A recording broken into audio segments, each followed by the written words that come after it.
for the next one. Okay, Do we need a break?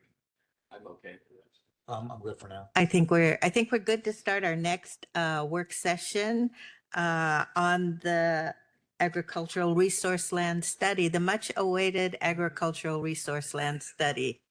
So Oliver and Jose and esteemed consultants.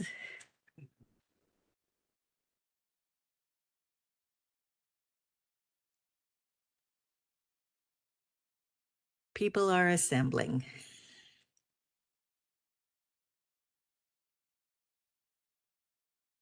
Welcome, everyone. Who would like to kick this off? Oliver? Thank you. Good morning, councillors. For the record, Oliver Ojako, Community Planning Director. I will be kicking this off and then turning it over to our consultant. Before I do that, just quickly, brief background.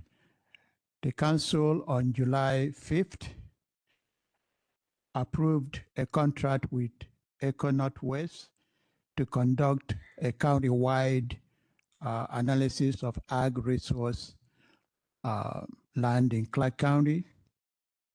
The study area included areas currently designated as agriculture, Rural 5 area, Rural 10, and Rural 20. The study area excluded 5 areas.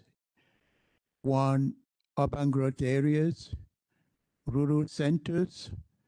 Rural centers is also known as limited area of more intensive development.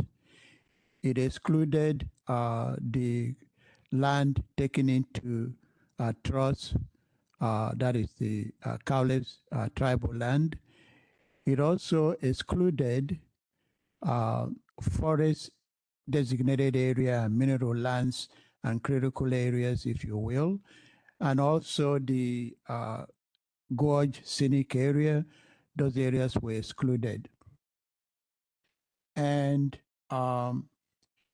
using the criteria that is in WAC, Eco Northwest has completed the report or the analysis and submitted that to Clark County. That report was submitted on November 4th. We issued a press release identifying where folks can find the report, and we have also sent that report to all the folks that are on our compliant mess list. We provided the report as well to all our local jurisdictions. And the report itself is about 90 pages long. I believe the council have read the report. That 90-page report included 3 appendices. Appendix A focused on case law review. Appendix B is a comparison review of agricultural land study from other counties. And then Appendix C is the public engagement summary. Next slide.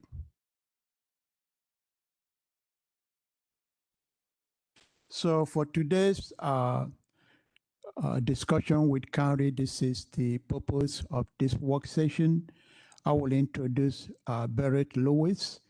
Accompanying Barrett is Becky, also from Eco Northwest, and Jose Alvarez, who is the project manager on this particular issue.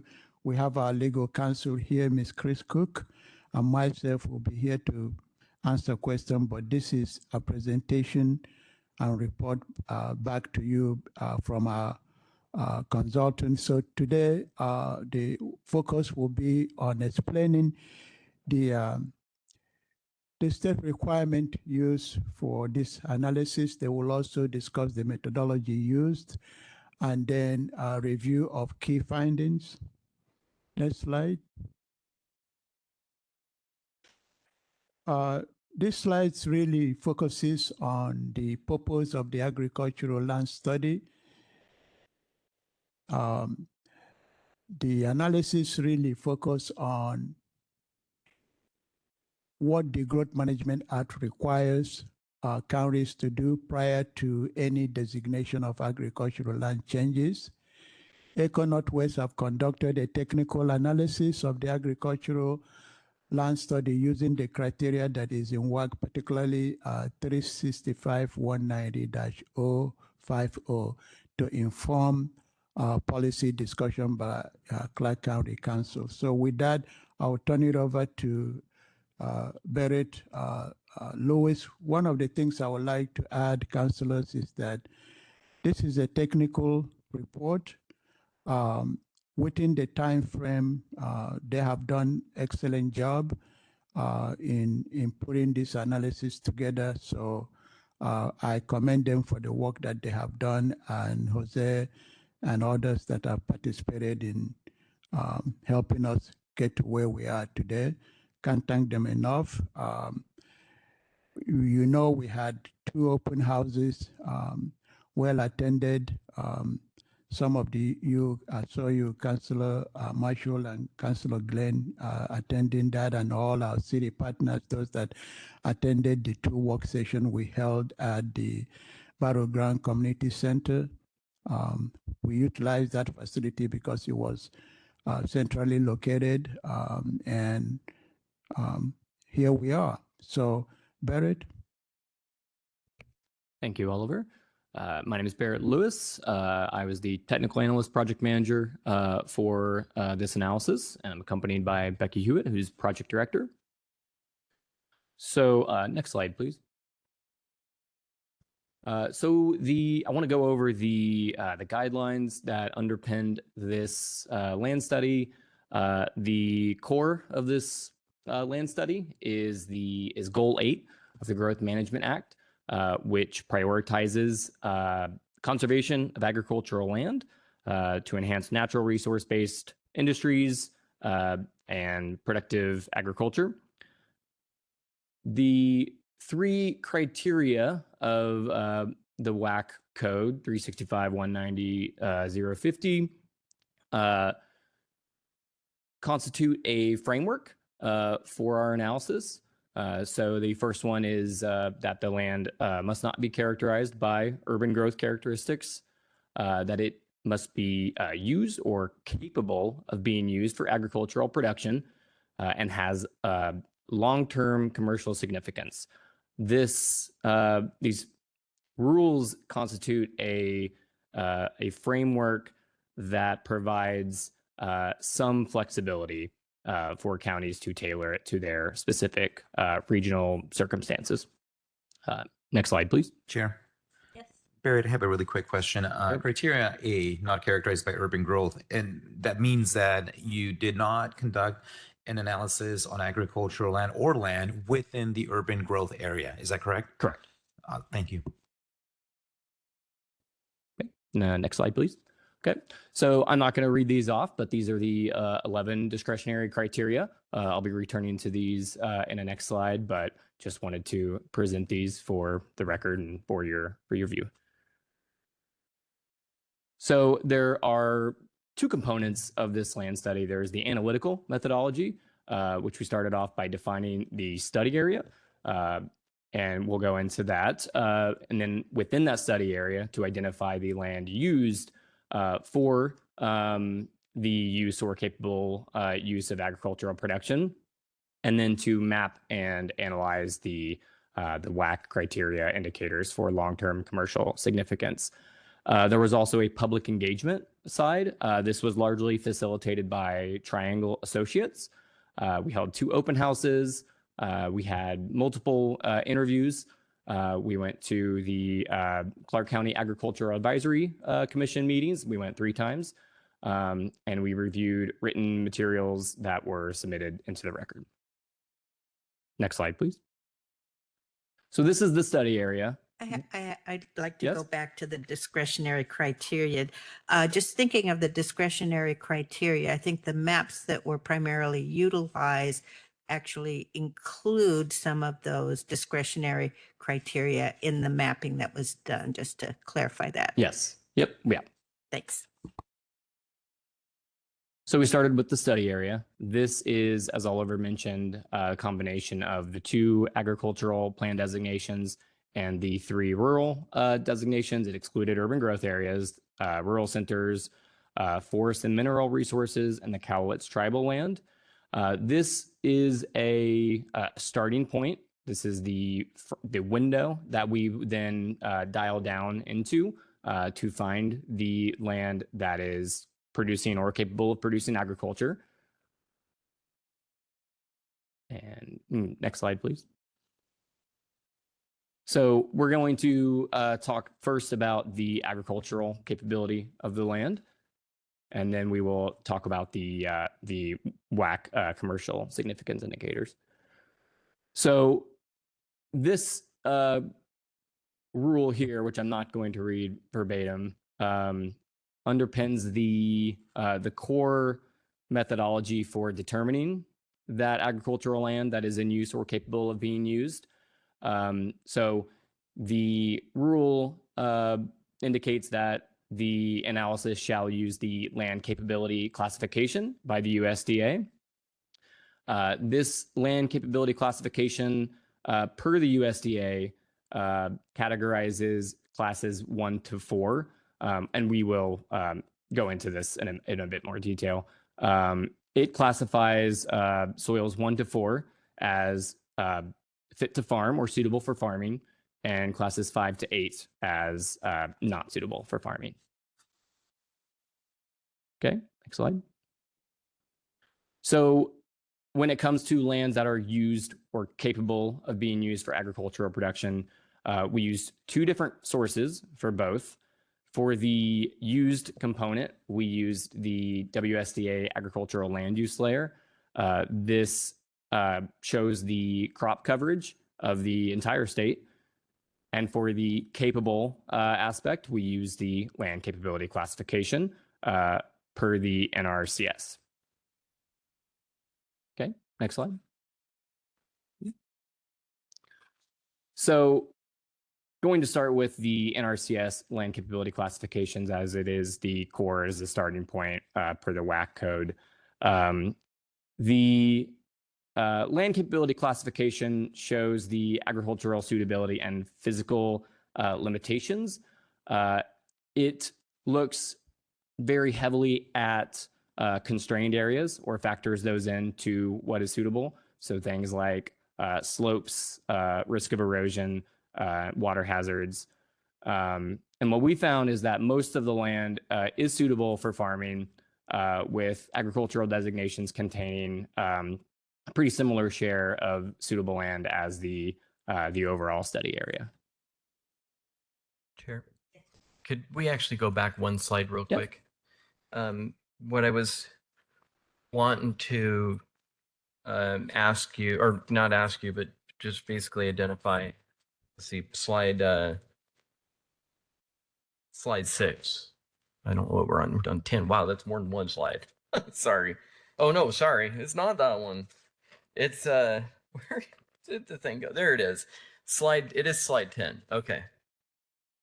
So I joined the Agricultural Commission meeting, and this was discussed during that meeting. What I'm trying to just get crystal clear here is there are 2 sources that could be used to identify the soil or the farmland. And there are 2 routes that you could take with those 2 forms, which is one, you can say, if either of them identify it, we'll mark it as that. Or you could say, if either of them don't identify it, we won't mark it. And we chose the first route, which was if either of them indicated, we would mark it as that. And I do believe that's the right process. But I think I just wanted to clarify, is that's accurate how the process went?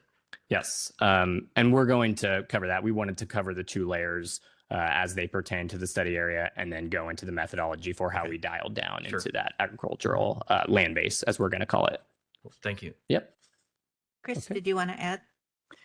Yeah, and this is just to agree with the counselor that that's the appropriate way to look at it, and that is because the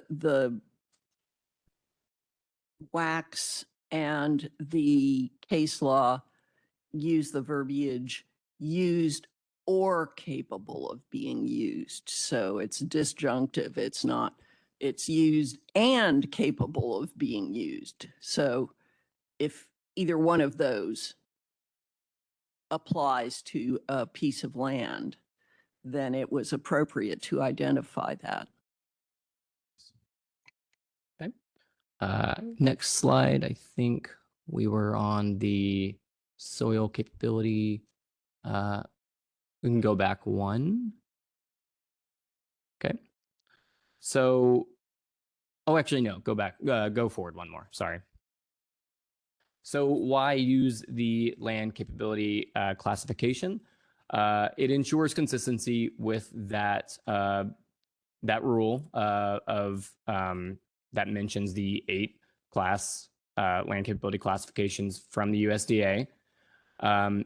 We combined it with the additional data from the WSDA to address some limitations noted by the advisory committee. And it allows use of the prime farmland and farmlands of statewide significance to be used as indicators of long-term commercial significance. So the difference between the LCC and farmland classifications, essentially the LCC answers the question of what are the general limitations of this soil for traditional cultivation, while the prime farmland answers, does the soil meet the criteria for being among the best farmland for producing crops? And this considers, this assumes best practices from farm management. Chair. Barry, can we go back just one more slide? We didn't spend a heck of a lot of time in this last one. Not that, yeah, this one here. I was curious, and maybe I think Kathleen might be able to answer part of this question as well. But when we look at the current agriculture designation, almost 33,000 acres, so 25% of it is designated as agriculture. Suitable is about 16%. The non-suitable is 9%. Is this the first time we've conducted an agricultural land use study, or has this been done before? And because I'm curious why 9% or non-suitable land for farming was designated as agricultural land. And I see Chris smiling. 32 years ago, I hear. Yeah, So I hear 40. the study was a long time ago.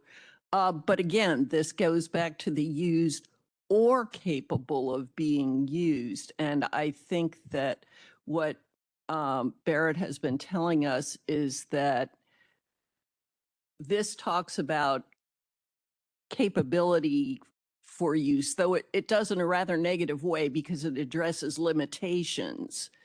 So it was interesting at the Agricultural Commission to hear some of the farmers there say, oh, that land that's shown as not suitable for farming, I farm that. So some of that is going to be what's used for farming rather than what's capable of being used by the NRCS classification. Got it. Again, it's land that could have physical limitations like floodplains, and floodplains may be just dandy for growing things, or sometimes there's slopes, but if you're growing grapes, well, you would be looking for something with a slope. So it's those kinds of things. Thank you. And Thank the you. Yeah. last study was in the 90s for this. Got it. Thanks.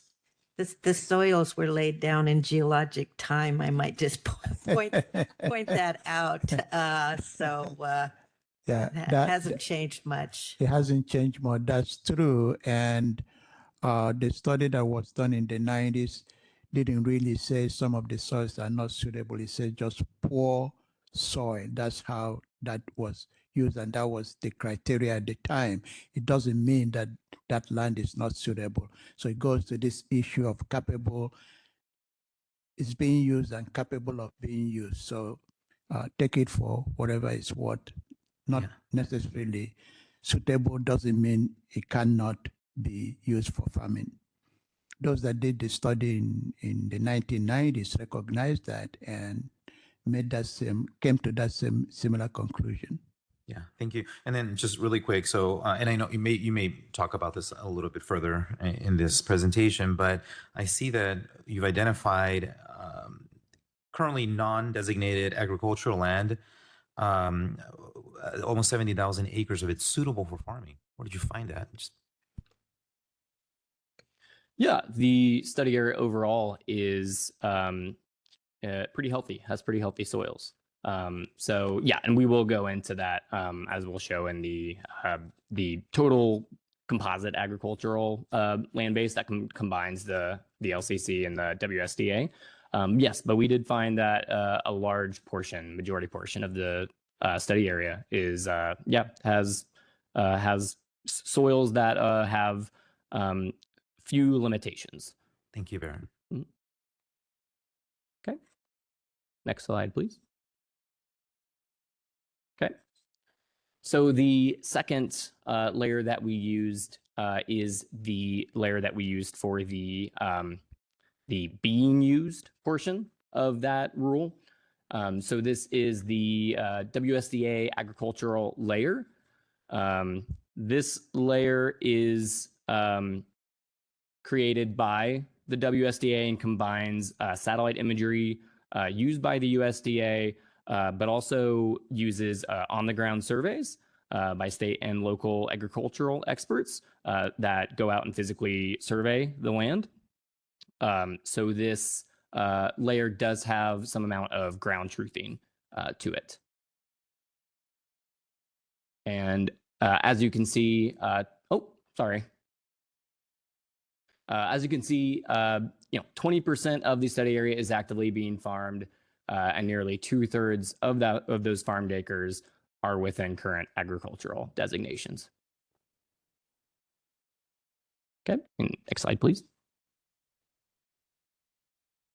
So these are just comparison maps to show you essentially the land that we have identified as being used per the WSDA layer or the land capability class.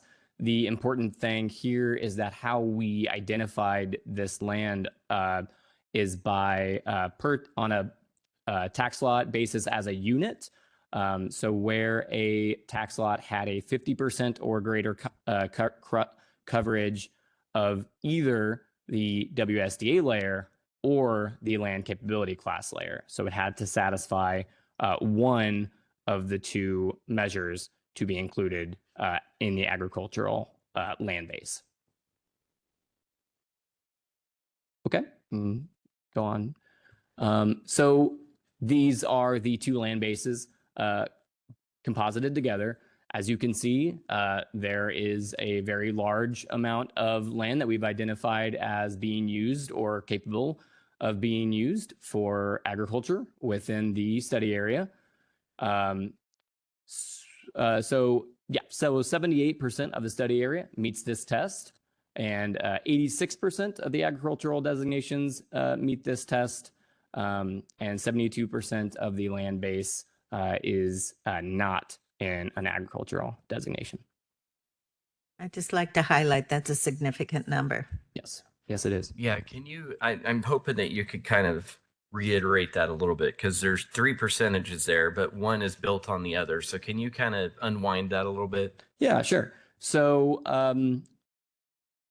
the land, so for that first point, 78% of the study area, that is the agricultural land, the share of the study area. So it would be the share of the total study area boundaries, and what the share of that study area is in the agricultural boundaries. And the second point would be the share of the total area of the agricultural designations. So in the current agricultural designations, how much of that land is in the land base. And then the third point is based on the total area of the land base, and basically saying, of this land base, and sort of slicing, cookie cuttering the current agricultural land designations. Okay, and then the land base. What is, when you say the land base, what is that again? Yeah. Yeah. The land base is just the two different layers and the tax lots that have met one or two of the 50% crop coverage. And that is the composite. So those are the tax lots that have satisfied one or the other and combined together. Okay. I have a question on this. So the 86% of agricultural designation, so that would be land that's currently designated ag? Yes. Okay. So 86% meet the capability test.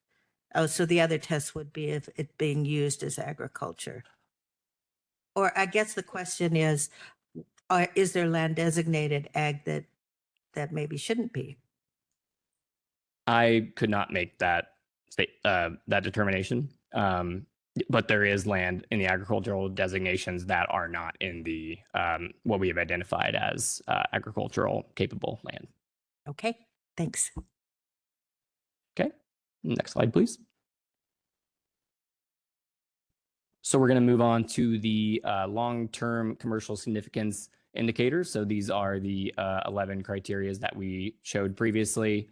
Out of those 11 criteria, we have identified 3 criteria as being the priority criteria for evaluation of the agricultural land base. So that area that we have identified as tax lots that have covered 50% or more of the crop or the land capability classification. So we have identified soils, which in the WAC code is prime farmland. We've identified tax status, which is the farm and agricultural current use program. And we've identified predominant parcel sizes. Some of the reasons we did not go with some of the others have to do with encroaching development, where we heard from the Ag Commission that as development sort of, if you were to de-designate land based on development, eventually you would have no agricultural land. So this is something that we strongly heard in the Agricultural Advisory Committee. And there was, some of the other ones were a lack of consensus, and other ones were a consensus not to include. Okay. Next slide, please. So these are the soils mapped. These are the prime farmland and farmland of statewide importance. So prime soils are a great indicator of soil health, yield, risk, and resilience. These measure optimal conditions based on soil characteristics. So this assumes best practices in farm management. So it's an important indicator because it identifies a higher profitability, yield versus cost, crop choice flexibility, as well as, like I said, lower risk and higher resilience. And something to note is that there is a third category called unique farmland that we found that the study area just did not have.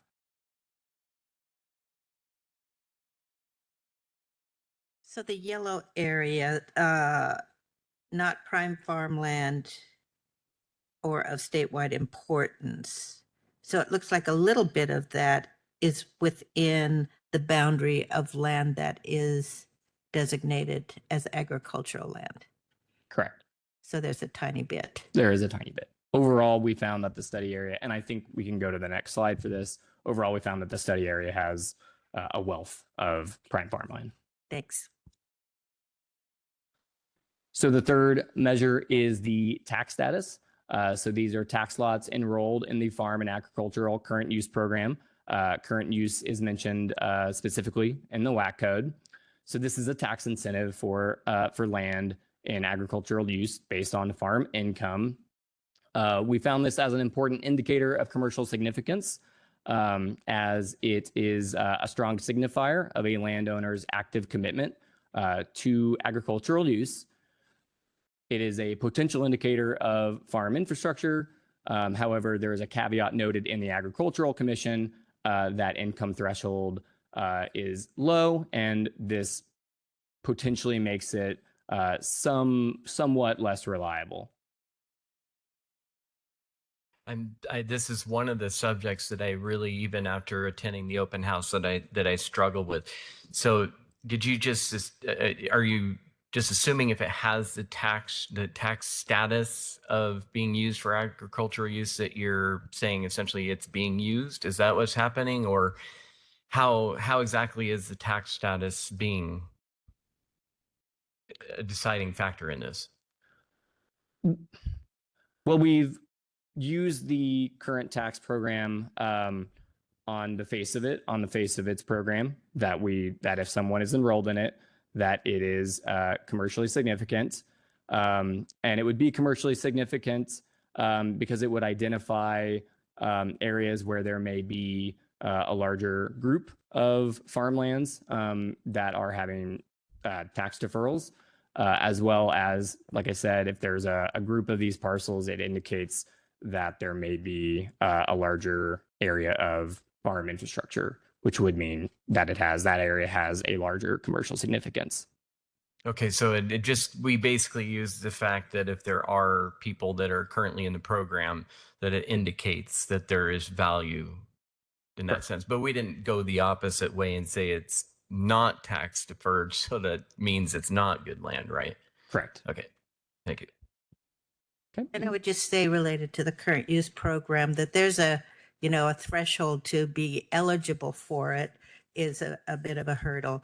And that the assessor regulates the program, been hit and miss historically, but there is ongoing monitoring of that. Correct. Okay, next slide, please. So the key takeaways here is that there is a stronger association between land designations and the current use program enrollment.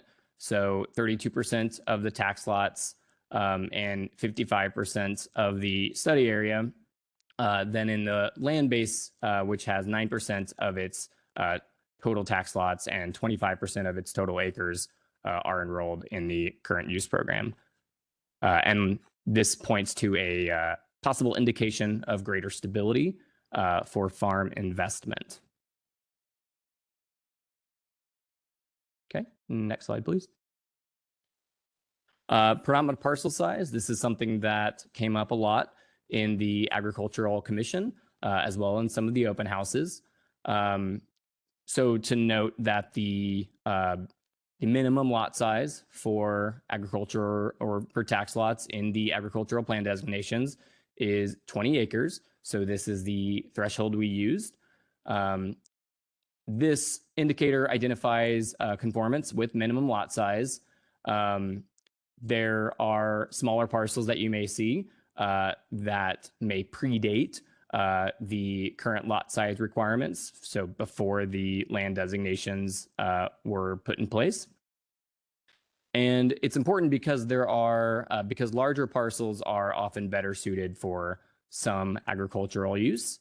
To note, this does not account for consolidated ownership of contiguous parcels, so larger groups of parcels that may be smaller may form a greater than 20 acre area. Okay, next slide, please. So one of the takeaways here is that the agricultural land base is dominated by smaller parcels. So of the agricultural land base of the total area, 75% of the acres are in non-size conforming parcels. So they are under 20 acres each.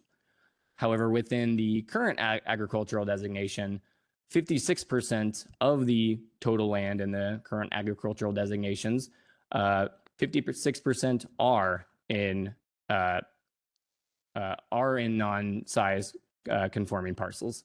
Well, that's actually a typo. They are in size conforming parcels. Sorry, excuse me. Within the land base that is not in agricultural designations, 87% of its area is in non-size conforming parcels. So again, this is saying that we have a lot of land at a real small acreage, but we're not discounting based on the size, but it does have an impact. to Does some have an degree. impact. Yeah. And it's showing that there is a greater correlation, if you will, between To what is in the success land in larger designations and parcels. Okay. yes.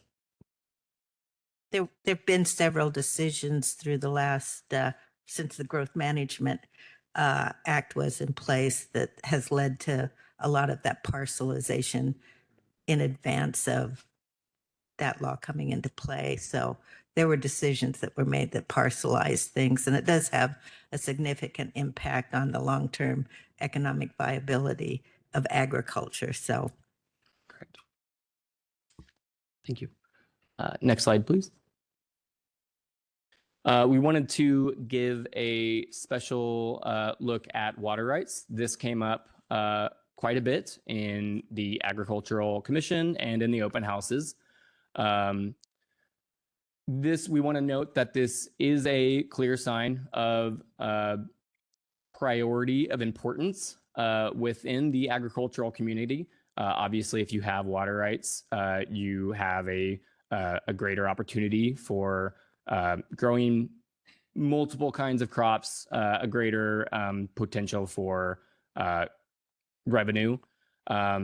However, the water rights are not mentioned as a WAC criteria, and the concerns noted is that a conversion of land from agricultural designations to not may result in farmers losing their water rights, as well as the fact that dryland farms do not need water rights, and that water rights can be very difficult to obtain.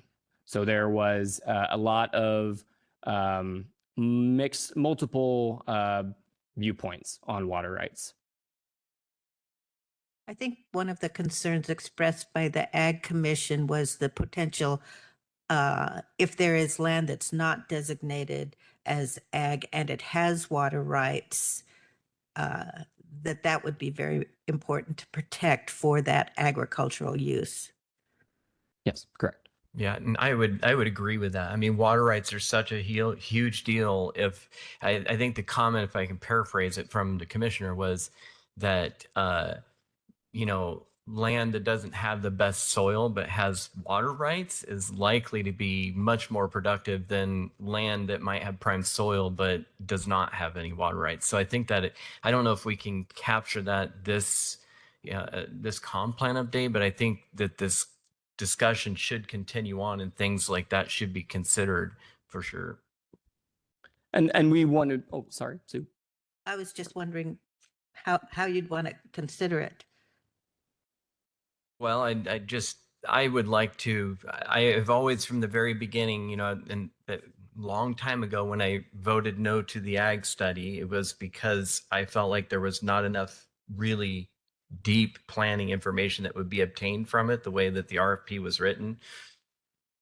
This is enough for us to work with to move forward with the comp plan, but I really still have that overarching long-term goal of really truly identifying the areas in the county that need to be protected in terms of farming, and just looking at our overall land supply and having real plan for which direction we want to go in the future in terms of preservation and growth and everything.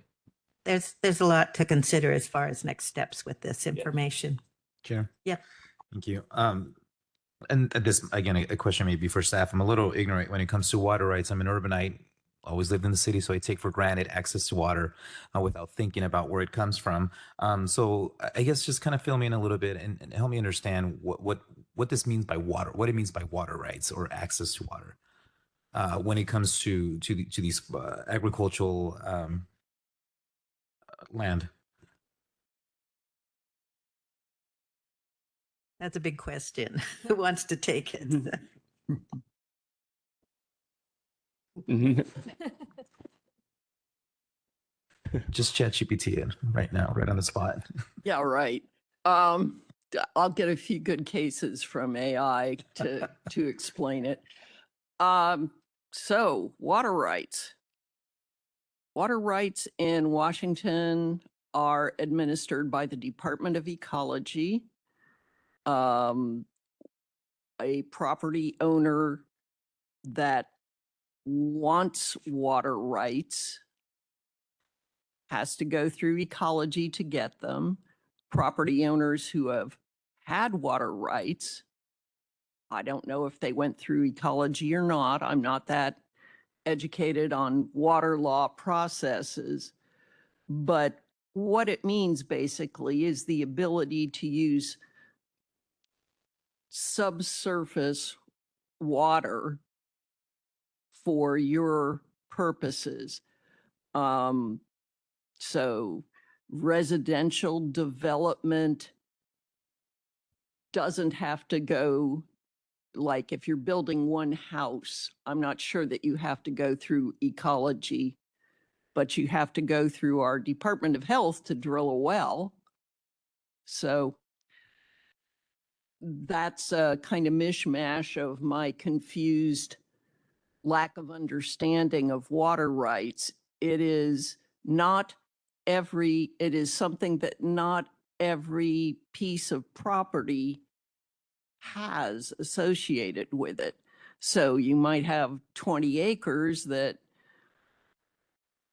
for which you're not allowed to drill into the water table and suck that water out to the detriment of everybody else who wants to use it. So does this apply more to like a working farm, for example? I think you mentioned a moment ago that if you were to build, or if I were to build a house on a plot of land, I can dig a well without having to go through certain processes, right? Not everybody can do that. And if you want to build 20 houses on a piece of land, you absolutely have to get permission to do that. But again, it's not my area, and I did That's not fair. come prepared to go into it. All I can say is that water rights can be very valuable in agricultural practices, but they are not a necessity for everything that is done on a farm, as witness Chair Marshall's farm. Yeah, thank you. I know it's a contentious issue, and I've read a little bit here and there about it, whether it's here in Clark County or in other places, but I'll learn a little bit more. I think just practically speaking, water rights are not, any new water rights are not available. And so if there are water rights for agriculture, because the water right is applied for a particular beneficial use. And we would not, so that's especially precious if you have a water right designated for agriculture, because we're not getting any more water. There are residential wells that have some capacity for agriculture, but to really use the volumes needed, like for BZ farms and things like that, you need to have a water right. But also to say that dryland farming can be very successful. So we've been dryland farming for 65 years. So Thank you. thanks. Okay, and next slide, please. So this is the final table, the resulting table in the report. There's a lot of numbers here. So, on a slide, it may be a lot to take in. The high level points is that when comparing the current the land that is currently designated as agriculture to the land that we have identified as agriculturally in use or capable, we do find high quality soils prevalent in both of them. Though there is a lower prevalence of tax lots enrolled in the current use program within the total agricultural land base than within the current agricultural designations. And there is a higher prevalence of non-size conforming parcels under 20 acres within the identified agricultural land base than within the land currently designated as agriculture.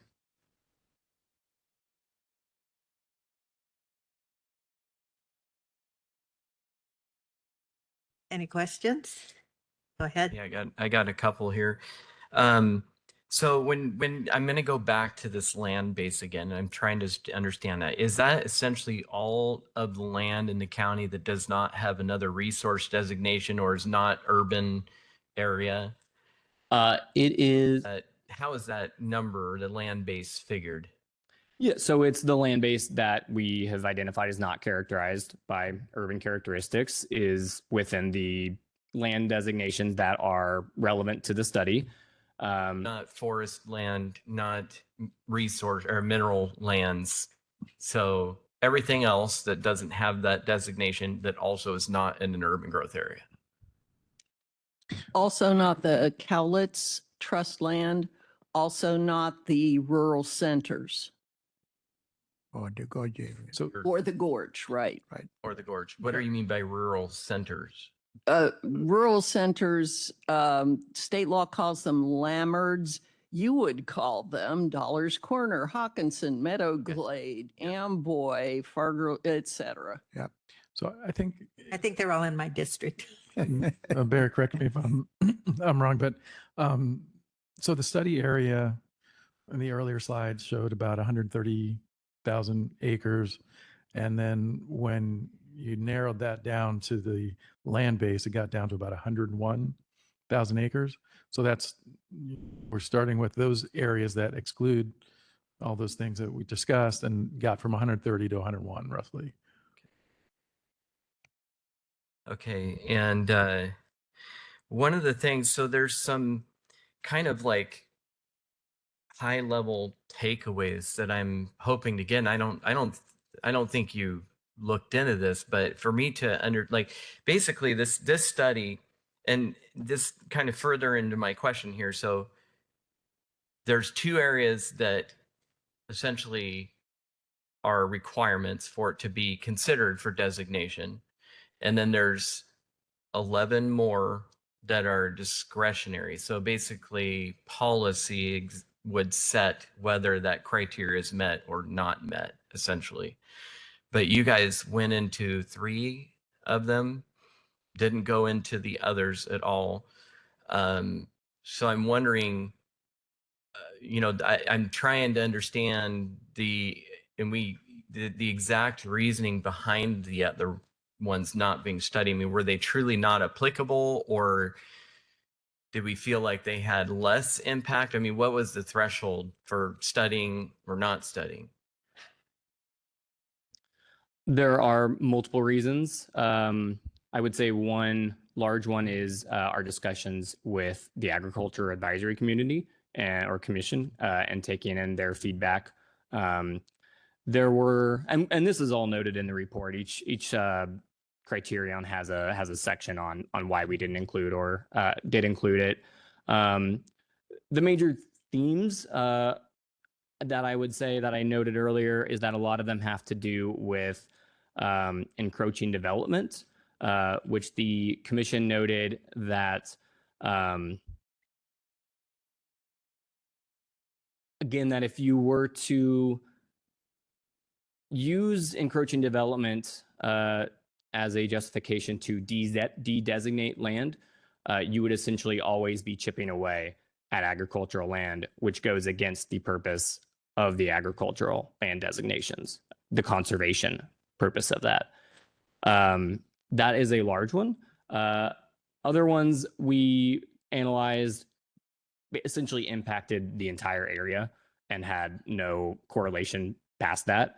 And then other ones, like I had mentioned, were either a consensus among the commission and among legal counsel and in open houses that they were not really applicable, or there was the consensus, or there was the non-consensus about water rights.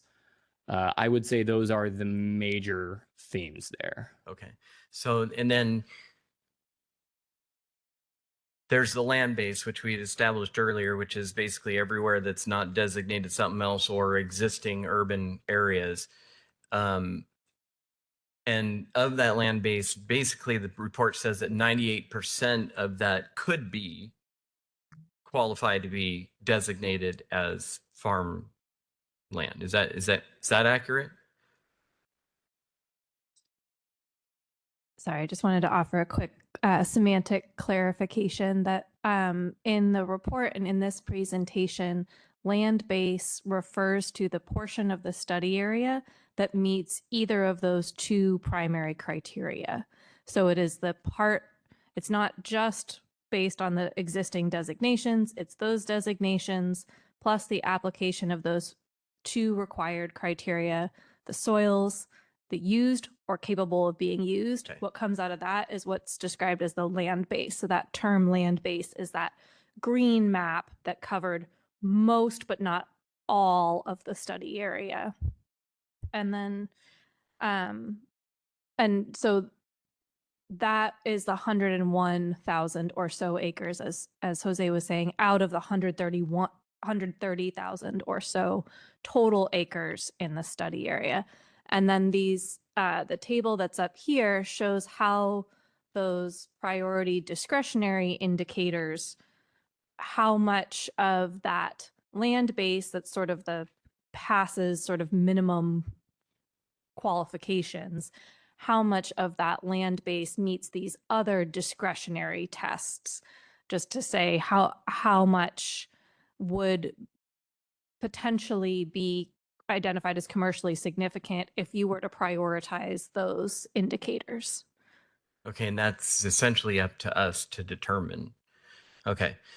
And the reason I'm asking these questions is because last time I checked, they're not making any new land.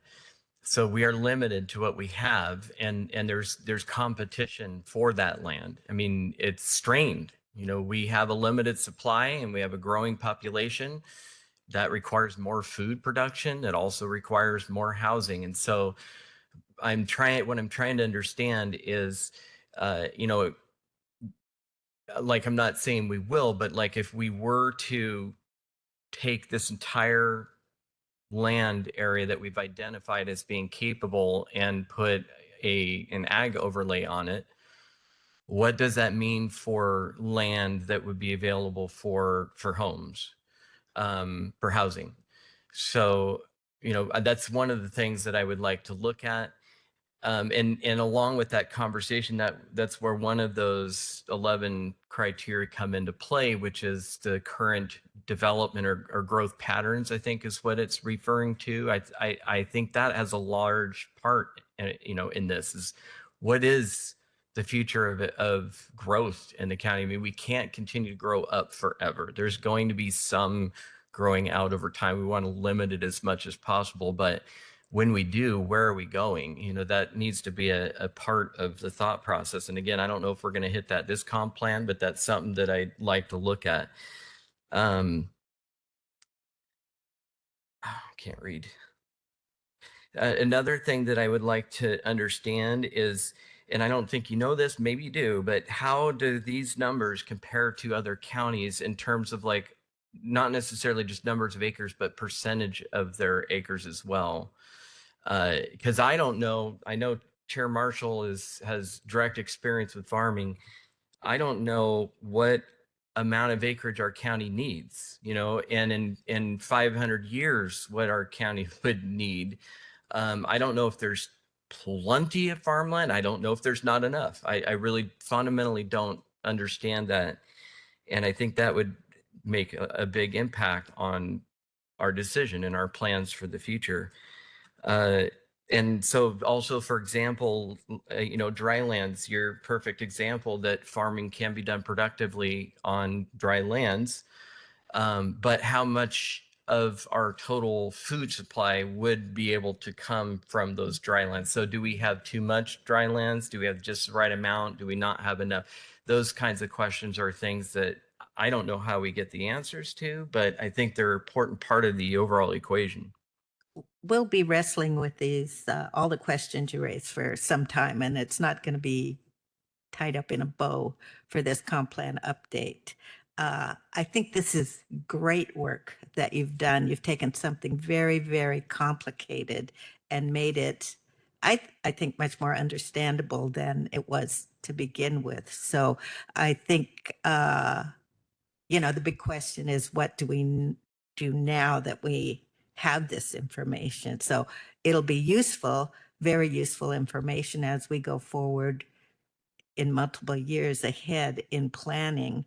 But, you know, one thing to address one of your questions, just looking at this particular slide and the 11 discretionary, I know that the maps that are include some of these 11 criteria. So they are part of this. Just 3 of them, or No, all of them, more than that. there's Yeah, more than just to that? clarify, the report itself does address all, Barrett, correct me if I'm wrong, all 11. Yes. The 3 that were identified as most salient, most important based on the input from the Agricultural Commission and from staff are presented in the presentation. But there is information on all of the 11, including the ones that are more relevant to adjacency to urban growth and those sorts of factors. That's all in the report. If the council were to decide that those are important to you as indicators, the information is included in the report. Okay. Thanks for that clarification. And then I know one of the criteria that we wanted that was optional was the food security, and that's mentioned a little bit in the report. Would you like to say a few words about that? Sure. Food security, we went in a qualitative direction. Food security is a very difficult criterion to perform analysis on in a way that is targeted on a parcel by parcel basis. And there are multiple ways of analyzing food security, different definitions of that. And then my last, it's just a confirming question to make sure I'm understanding correctly. So currently, the ag overlay is approximately 39,000 acres in the county. The agricultural designations Right. overlay, yeah, that is about 32.5 Okay. thousand. And then based on the results of the study with limited involvement of those other kind of more policy level criteria, you've identified 101, I think it is, or 110,000. So that essentially means that we could consider, based on how we look at those other categories and our policy direction on that, we could adopt a lot of land into the overlay. That's, I mean, what this says theoretically. That would be a Ca- policy decision. Councillors, that would be a policy decision and not what the consultant was charged to do. Correct. But that's what it means. And this could be considered based on that. You're asking the consultants to give a legal and policy answer to something that they were not charged ahead, Chris. with. So I would suggest that they probably aren't going to give you an answer. Sorry. Chair. We have to look to ourselves Yeah. and maybe the Ag Commission and other players in the county. Go ahead. Okay, so just to kind of follow up, because I want to understand as well. So the currently on the non-agriculture designation, about 70,000 acres of land are suitable for farming. We can designate that as agricultural, place an overlay on it, an AG overlay on it, correct? No, there No. is no such thing as an agricultural There isn't. overlay. Again, sorry about the quibbling about words. Okay. It's not like the mineral resource overlay where you have one designation, then you put on top of it, you can use it to extract mineral lands. It is the designation, period. Okay. So it would be changing, for example, a rural subdivision that might have been there for a lot of years and saying agricultural uses only. I mean, there are a lot of things to consider in addition to the technical criteria and findings that the consultants did I think, a superb job with. Before we do that, the criteria for designating are the same criteria, the same process as for de-designating. So it's not something that is easily, readily, or often done. I don't have a lot of experience reading GMA case law about counties that since their first plans, that suddenly designated a bunch more ag land. Thank you. Thank you for clarifying. And then just one really quick question, because yes. So under the non-agricultural designation that's suitable for farming, are people still allowed to farm that land even though it's not designated as farming? People can, Okay. every single zone in the county, people are allowed To farm. Okay, perfect. Thank you. And there are a number of folks that are in the current use program who are farming on land that's not designated ag, so they're meeting that criteria. I think the most immediate application of this information is with this current comp plan update.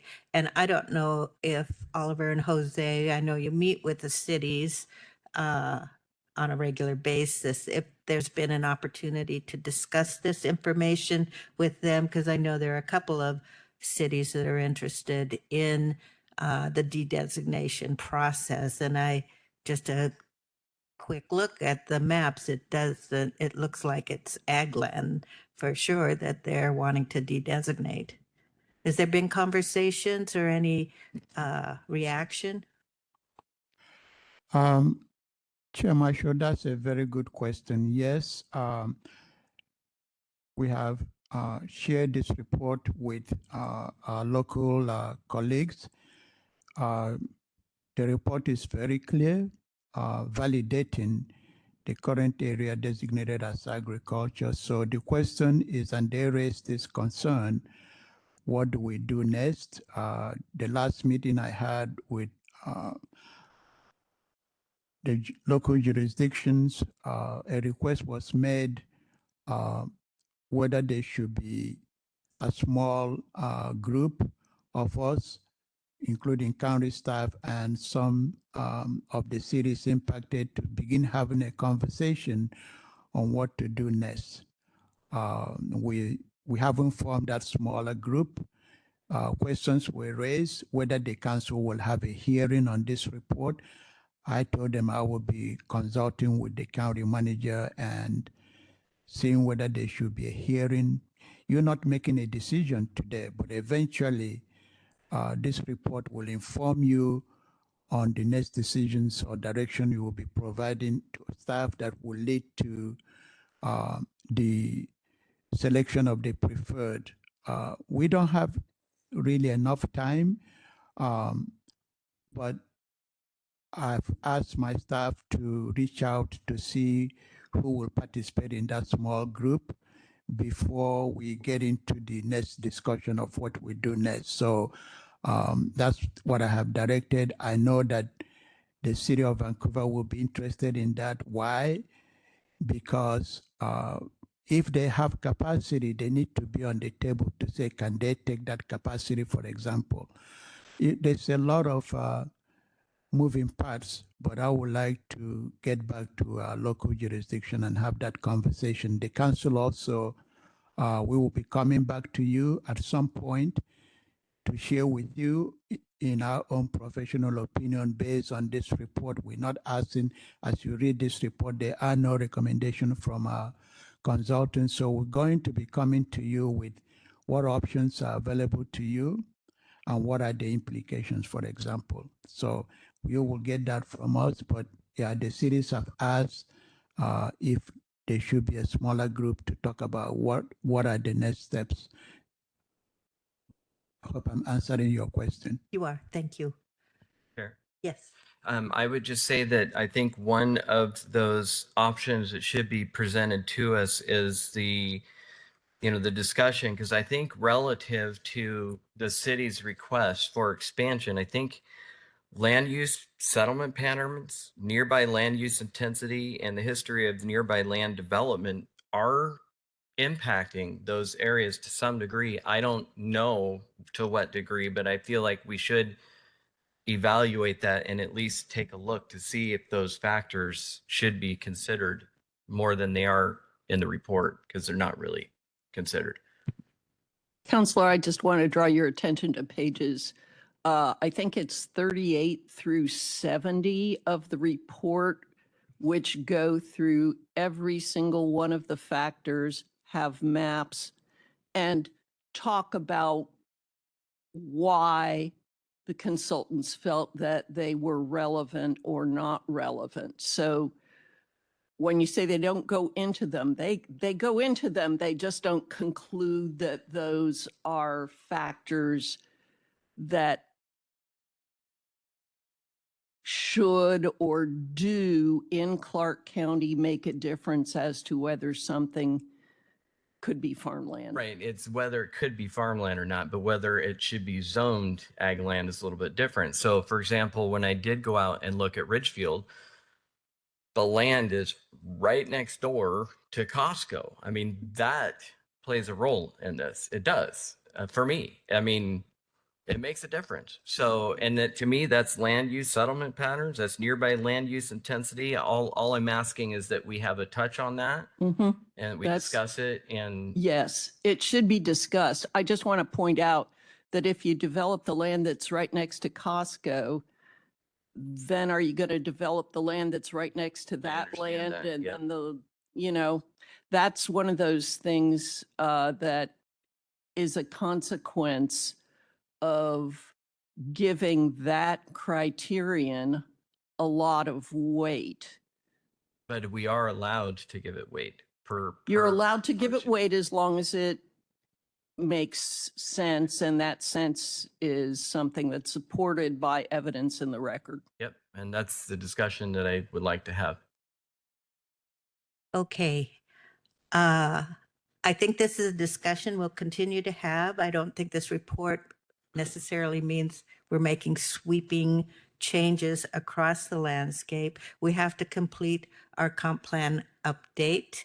And in terms of supporting local agriculture, zoning is one factor. It's a very important factor, but there's a lot of other factors. And I think going forward, we can work with the community and the Ag Commission to look at what all the tools are and what we're trying to achieve, what we desire to have as far as local agriculture in Clark County. And I want to commend the Agricultural Commission because they just got started. And I think they very much stepped up to the plate to look through all of this complicated information. And I think they may be coming up with a recommendation for us to consider at some point as we move through the comp plan updates. So we have a member of the Ag Commission out there. So thanks for coming. Any other final thoughts? This is very good. Thank you very much. I Thank you for admire your work. I admire your courage in stepping up to do this report because there was not a lot of time, not a lot of money, and you've done a commendable job. So thank you very much. Thank you. And thank you for this opportunity to talk to you. Yep, you bet. Okay, so I think we could use